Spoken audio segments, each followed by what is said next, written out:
first time Nate told me this story, his hands were still shaking. He's been the Coast Guard for over 10 years, calm, logical, the kind of man who never exaggerates. But that night, when he talked about what happened on Matinus Rock Lighthouse, there was something in his eyes, a kind of fear that doesn't fade. It was 2017 when they sent him there.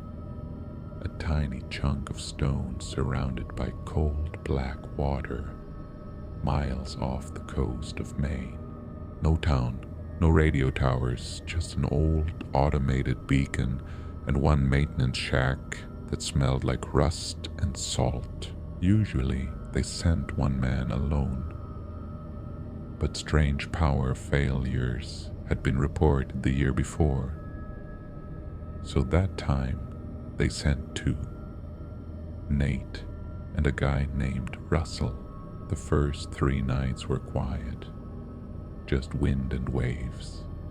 They followed the checklist: refill the generator, clean the salt corrosion, test the emergency batteries. At night, they'd eat canned soup, play cards, and listen to the wind scraping against the metal walls. It was lonely, but peaceful. Then came the 4th night. Nate woke up to silence, the kind of silence that hums in your ears. The lighthouse beam wasn't turning. That rotating light, their only heartbeat in the dark sea, had stopped. He shook Russell awake and they climbed the narrow iron stairs up the tower. The gears were still moving, but something had jammed the mechanism. A soaked black piece of fabric wedged deep into the gears. It reeked of sea rot, like something that had been underwater for years. They pulled it out and tossed it outside into the wind. Neither of them could explain how it got there. The next night, it happened again. The beacon froze at exactly 2:07 a.m.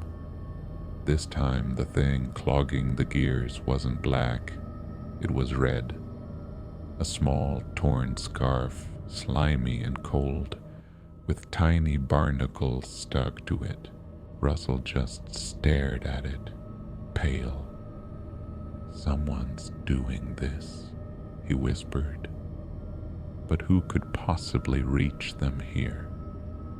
The sea was rough, and their boat wasn't due for days. By the 6th night, both men were exhausted. They blocked the stairwell with crates, locked the beacon room, and checked every window. Still, at 2 a.m., the air inside turned heavy, like pressure before a storm. Then Russell started whispering. Nate woke up and heard him murmuring to the dark corner of the room. When Nate asked what he was saying, Russell blinked, confused, and said, "I wasn't talking." But the next morning, Nate found wet footprints leading from the stairs to Russell's bed. On the 8th night, Russell stopped sleeping entirely. He just sat at the window, staring down at the rocks below, muttering that someone's out there. Nate looked, and for a second, when the beacon rotated, he thought he saw a figure too. Something pale standing on the rocks. And when the light turned back, it was gone. By the 9th night, Russell was breaking. He claimed to hear footsteps on the stairs, slow, heavy, deliberate. Nate heard them too. Both froze, staring at the stairwell. The sound stopped halfway. Then something brushed past the door. Russell whispered, "It's trying to come down." They shoved furniture in front of the door and sat in silence till morning. When dawn came, they found the beacon room door upstairs wide open. Not just unlocked, but bent. like it had been forced. Inside, the light bulb had been removed and placed perfectly upright in the middle of the floor. No human could unscrew that bulb without tools. Russell started muttering nonsense about a hand in the wall and voices in the sea. That morning, Nate called for an early pickup using the emergency sat phone, pretending there was a mechanical issue. But before the rescue boat arrived, something else happened. At 2:12 a.m., the Coast Guard base received a distress call from Matinus Rock. It was full of static, and a man's voice repeating, it's here with us." Then the call cut off. But Nate never made that call. He swore the sat phone was locked in the drawer all night.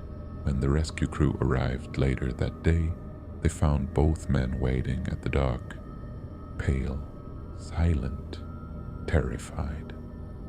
Russell never spoke again. He quit the service, disappeared inland.